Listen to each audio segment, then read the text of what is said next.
আসসালামু আলাইকুম।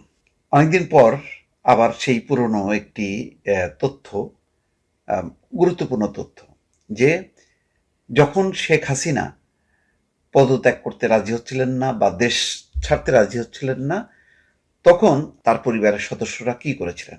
সেখানে শেখ রেহানার নামটি সামনে চলে আসে। বলা হচ্ছিল যে সেনাবাহিনী প্রধান, বিমান বাহিনীর প্রধান এবং নৌবাহিনীর প্রধান ৩ জন যে কথা বলেছেন শেখ হাসিনার সঙ্গে, পরিস্থিতি বলেছেন যে যেভাবে জনতা আসছে, লক্ষ লক্ষ জনতা, এটা প্রতিরোধ করা সম্ভব না। প্রতিরোধ করতে গেলে ব্যাপকভাবে রক্তক্ষরণ হবে, রক্তক্ষয় হবে। তখন তর্ক বিতর্ক হচ্ছিল। তখন শেখ হাসিনা বলছিল যে কেন? পুলিশ তো তাদেরকে মোকাবেলা করছে। সেনাবাহিনী কেন পারবে না? তোমরা কেন গুলি চালাচ্ছ না? তখন সেনা প্রধান বোঝানোর চেষ্টা করেছেন যে সেনাবাহিনীর পক্ষে গুলি করা সম্ভব না। সেনাবাহিনীর একটি আন্তর্জাতিক অবস্থান আছে। জাতিসংঘ একেবারে টোটালি ব্যান করে দেবে মানে সেনাবাহিনীকে, যে আন্তর্জাতিক কোনো মানে দেশে বা সংস্থায় ভূমিকা পালন করতে পারবে না সেনাবাহিনী, যেহেতু সাধারণ মানুষের উপর গুলি চালায়। এই বিষয়গুলো একটু বোঝানোর চেষ্টা করেছি, কিন্তু শেখ হাসিনা কোনোভাবেই কথায় কান দিচ্ছিল না। এইদিকে মানে তার কাছে যে ঘন ঘন মেসেজ আসছে আর্মির সদর দপ্তর বা বিভিন্ন সূত্র থেকে, তাতে দেখা যাচ্ছে যে আহ, গণভবনের অনেক কাছাকাছি চলে এসছে এবং সবার লক্ষ্য হচ্ছে গণভবন।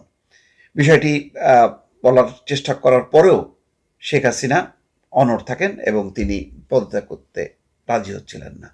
সেই পর্যায়ে তখন সেনাপ্রধান, যেহেতু সেনাপ্রধান ওয়াকরুজ্জামান সাথে শেখ হাসিনার আত্মীয়তার সূত্র আছে, সেই সূত্র ধরে তিনি আলাদাভাবে বৈঠক থেকে বেরিয়ে যেয়ে সে আলাদাভাবে শেখ রেহানাকে বিষয়টি বোঝান এবং একেবারে যে খুবই একটা পরিস্থিতি খারাপ হবে তার বিস্তারিত ব্যাখ্যা দিয়ে শেখ রেহানাকে বোঝানোর পর শেখ রেহানা রাজি হন এবং শেখ রেহানা অনুরোধ করেন শেখ হাসিনাকে।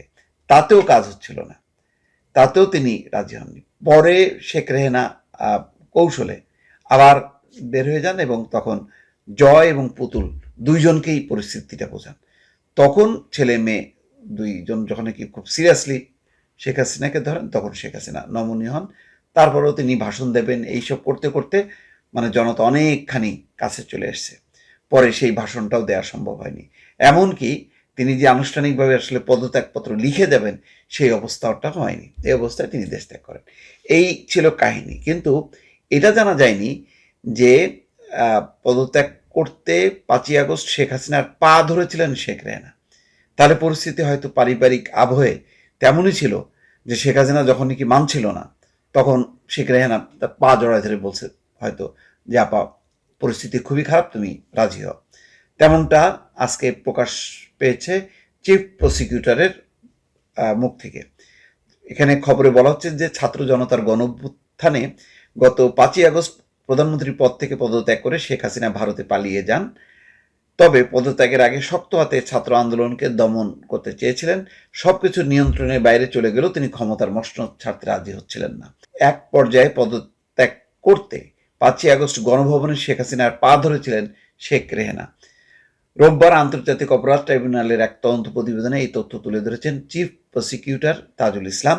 ট্রাইব্যুনালের বিচারকদের সামনে লিখিতভাবে এই তথ্য পড়ে শোনান তিনি। চিফ প্রসিকিউটর বলছেন, শেষ সময়েও অতিরিক্ত বল প্রয়োগ এবং আরও রক্তপাতের মাধ্যমে ক্ষমতা ধরে রাখতে চেয়েছিলেন শেখ হাসিনা। দেশ ছাড়ার আগে সোমবার সকাল 10:30 থেকে প্রায় 1 ঘন্টা রাষ্ট্রীয় বিভিন্ন বাহিনীর শীর্ষ কর্মকর্তাদের চাপ দিয়েছিলেন তিনি। তবে পরিস্থিতি যে একেবারেই নিয়ন্ত্রণের বাইরে, সেটা তিনি কিছুতেই মানতে চাচ্ছিলেন না। পরে পরিবারের সদস্যরা বোঝানোর পর পদত্যাগে রাজি হন তিনি। এরপর দ্রুততম সময়ে পদত্যাগ করে সামরিক হেলিকপ্টারে করে গোপনে বোন শেখ রেহানাকে সঙ্গে নিয়ে দেশ ছাড়েন শেখ হাসিনা। যে কথাটা মানে পূরণ হলো, ঠিক পা জড়ায় ধরে শেখ হাসিনাকে রাজি করাতে হয়েছে, এই তথ্যটা জানা ছিল না। দলীয় অস্ত্রধারী কর্মীদের নামিয়ে ৩রা আগস্ট দিনভর সারা দেশে ব্যাপক সংঘাত প্রাণহানি ঘটানোর পরও ছাত্র জনতার আন্দোলন সামাল দিতে পারেননি শেখ হাসিনা। যদিও পরিস্থিতি উপলব্ধি করতে পেরে ৩রা আগস্ট রাতেই শেখ হাসিনা তার একজন উপদেষ্টা সহ কয়েকজন নেতা বোঝানোর চেষ্টা করেন তারা সেনাবাহিনীর কাছে ক্ষমতা হস্তান্তরের পরামর্শ দেন বলে জানা গেছে। তবে তিনি তা মানতে চাননি, বরং ৪ আগস্ট থেকে কারফিউ আরও কড়াকড়ি করতে বলেন। ভোর থেকে কারফিউ কড়াকড়ি করার উদ্যোগ নেওয়া হলেও সকাল ৯টার পর থেকে বিভিন্ন স্থানে আন্দোলনকারীরা কারফিউ ভাঙতে শুরু করেন।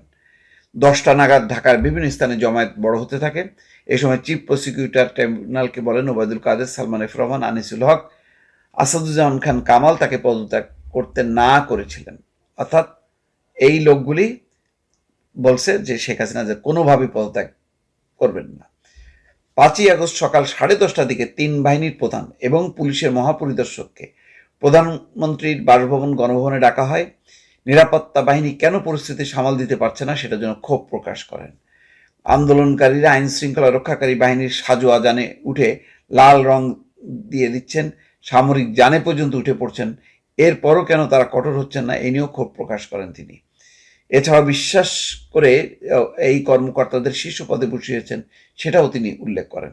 এক পর্যায়ে শেখ হাসিনা আইজিপিকে দেখিয়ে বলেন তারা তো ভালো করছে। তখন আইজিপি জানান পরিস্থিতি যে পর্যায়ে গেছে তাতে পুলিশের পক্ষেও আর বেশি সময় এই রকম কঠোর অবস্থান ধরে রাখা সম্ভব নয়। ওই সময় শীর্ষ কর্মকর্তাদের পক্ষ থেকে বোঝানোর চেষ্টা হয় বল প্রয়োগ করে এই পরিস্থিতি সামাল দেওয়া সম্ভব না। কিন্তু শেখ হাসিনা সেটা মানতে চাচ্ছিল না। তখন কর্মকর্তারা শেখ রেহানার সঙ্গে আরেক কক্ষে আলোচনা করেন। তাকে পরিস্থিতি জানিয়ে শেখ হাসিনাকে বোঝানোর অনুরোধ করেন। শেখ রেহানা এরপর বড় বোন শেখ হাসিনার সঙ্গে আলোচনা করেন। পা জড়িয়ে ধরে শেখ হাসিনাকে পদত্যাগ করতে বলেন তিনি, কিন্তু তিনি ক্ষমতা ধরে রাখতে অনড় থাকেন। এক পর্যায়ে বিদেশে থাকা সজীব ওয়াজেদ জয়ের সঙ্গেও কথা বলেন একজন শীর্ষ কর্মকর্তা। এরপর জয় তার মায়ের সঙ্গে কথা বলেন, রাজি হয়ে যান পদত্যাগে। তিনি যখন একটা ভাষণ রেকর্ড করতে চেয়েছিলেন জাতির উদ্দেশ্যে প্রচারের জন্য, ততক্ষণে গোয়েন্দা তথ্য আসে যে বিপুল সংখ্যক ছাত্র জনতা শাহবাগ এবং উত্তরা থেকে গণভবন অভিমুখে রওনা হয়েছে। দূরত্ব বিবেচনায় ৪৫ মিনিটের মধ্যে শাহবাগ থেকে গণভবনে আন্দোলনকারীরা চলে আসতে পারে বলে অনুমান করা হয়। ভাষণ রেকর্ড করতে দিলে গণভবন থেকে বের হওয়ার সময় নাও পাওয়া যেতে পারে। এরপর ছোট বোন রেহেনাকে নিয়ে তেজগাঁও পুরনো বিমানবন্দরের হেলিপ্যাডে আসেন শেখ হাসিনা। সেখানে পদত্যাগের আনুষ্ঠানিকতা শেষ করে বেলা ২:৩০টার দিকে সামরিক হেলিকপ্টারে করে ছোট বোন সহ ভারতের উদ্দেশ্যে উড্ডয়ন করেন শেখ হাসিনা। ইন্ডিয়া টুডের এক খবরে বলা হয় শেখ হাসিনা নয়াদিল্লির কাছে গজিয়াবাদ ভারতীয় সেনাবাহিনীর হিন্দন বিমান ঘাঁটিতে দেশটির স্থানীয় সময় ৫টা ৩৬ মিনিটে অবতরণ করেন। ভারতের সেনাবাহিনীর একজন কর্মকর্তা তাকে স্বাগত জানান। সেখান থেকে তিনি লন্ডনে যেতে পারেন বলে জানা গেছে। তাজুল ইসলাম আরও বলেন আওয়ামী লীগের সভাপতি শেখ হাসিনা টানা ৪র্থবারের মতন প্রধানমন্ত্রী হিসেবে শপথ নেন ১১ বছর। যাক, এরপরের কাহিনীটা মানে আর এই নির্বাচন নিয়ে বলার অপেক্ষা রাখে না, কি নির্বাচন হয়েছে। মোট কথা একটা মানে জমজমাট নাটকীয়তা যে হয়েছে এটা সত্য। এবং শেখ রেহানার ভূমিকা, সজীব ওয়াজেদ জয়ের ভূমিকা, পুতুলের ভূমিকা বারবার এসছে। তবে ঠিক পা জড়িয়ে ধরে শেখ হাসিনাকে যে পদত্যাগের অনুরোধ করেছিলেন তারপরও তিনি সেটা উপেক্ষা করেছেন, এই তথ্যটা এর আগে জানা ছিল না, এটা জানা গেল। দর্শক ভালো থাকবেন, আল্লাহ হাফেজ।